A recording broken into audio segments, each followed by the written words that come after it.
ఏ హామీలు ఇస్తామని ప్రజలను మభ్యపెట్టారో ఆ హామీలన్నీ బేషరతుగా అమలు చేయాలంటున్నారు వైఎస్ఆర్సీపీ ఎమ్మెల్యేలు. రైతు దీక్షతో ఉద్యమం ఆగదని, హామీలు అమలు చేసే వరకు పోరాటాలతో ప్రజా గొంతుక వినిపిస్తూనే ఉంటామంటున్నారు. మరిన్ని వివరాలను మా కరెస్పాండెంట్ చంద్రకాంత్ అందిస్తారు.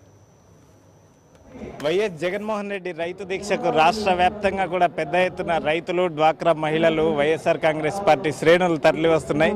ప్రస్తుతం మనతో మాట్లాడేందుకు కర్నూలు జిల్లా వైఎస్ఆర్సీపీ నేతలు మనతో ఉన్నారు.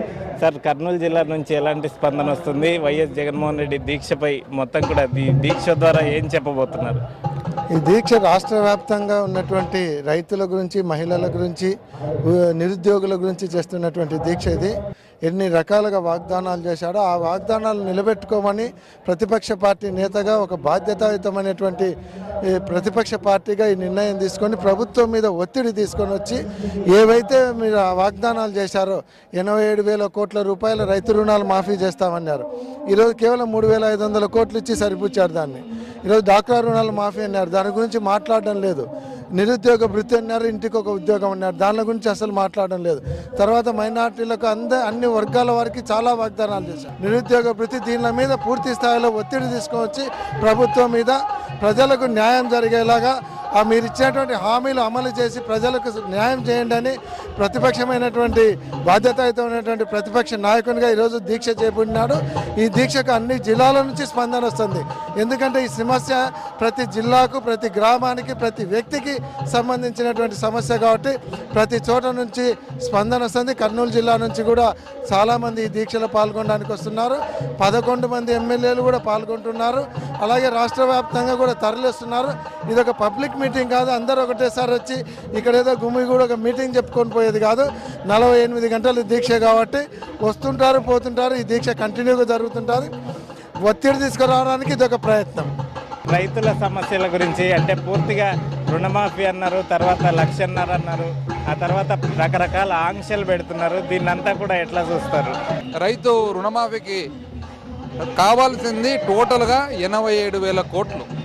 అంటే ఆయన ఇచ్చిన వాగ్దానం కానీ, హామీ కానీ ఈరోజు తాను దాన్ని కుదిర్చి 10,000 కోట్లకు తేవాలని చూస్తూ ఉన్నాడు. దాంట్లో కూడా 4,000 కోట్లు కేటాయించానన్నాడు. దాంట్లో కూడా 1,200 కోట్లు ఇచ్చానంటా ఉన్నాడు.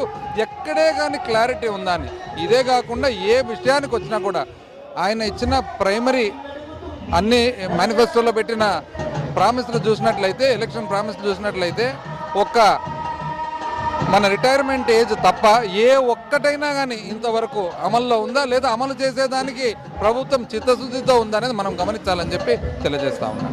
మాటలు చెప్తే ఆయన ప్రతి చోట ఎక్కడికి వెళ్తే 10 మంది ఉంటే ఆ 10 మందిని మీకెందుకు నేనున్నాను, మీరు నాకు ఓట్లేయండి, నన్ను గెలిపించండి, మీ రుణమాఫీ నేను చేస్తానని చెప్పేసి మరి స్టూడెంట్స్ దగ్గరికి వెళ్ళి అక్కడ నిలబడి మీరందరూ నాకు సపోర్ట్ చేయండి, నాకు ఓట్లేయండి, మీకు నేను ఇది ఇస్తాను, ఉద్యోగం ఇప్పిస్తాను, లేకపోతే మీకు నెలకు 2,000 ఇస్తానని చెప్పేసి ఎక్కడ పడితే అక్కడ అబద్ధాలు చెప్పి ఇవాళ అధికారంలో వచ్చిన తర్వాత ఏ విధంగా రైతులు కానివ్వండి, రైతు కూలీలు కానివ్వండి, తమ మైనారిటీస్ కానీ మరి ఇప్పటివరకు 7 నెలలైంది, ఎవరికి ఏమైనా జరిగిందా అంటే ప్రజలందరూ చూస్తున్నారు. ఈ చంద్రబాబు నాయుడు గారు ఏం చేస్తున్నాడో ఏమవుతుంది చెప్పి ఇవాళ జగన్మోహన్ రెడ్డి ఎందుకు కూర్చున్నారు? ప్రజల కోసం. ఎవరు ఎదురు చెప్పి మనిషి లేనప్పుడు ఆయన ఇష్ట ప్రకారం చేస్తాడు కాబట్టి ఇవాళ జగన్మోహన్ రెడ్డి గారు నిలబడి మరి గతంలో వైఎస్ రాజశేఖర రెడ్డి గారు ఏ విధంగా పరిపాలించారో అదే విధంగా పరిపాలించిన బుద్ధి చెప్పడానికి ఇవాళ జగన్మోహన్ రెడ్డి గారు వచ్చి కూర్చున్నాం తప్ప వేరే రాజకీయం గురించి కాదు, రాజకీయ ఉద్దేశం కాదనమాట.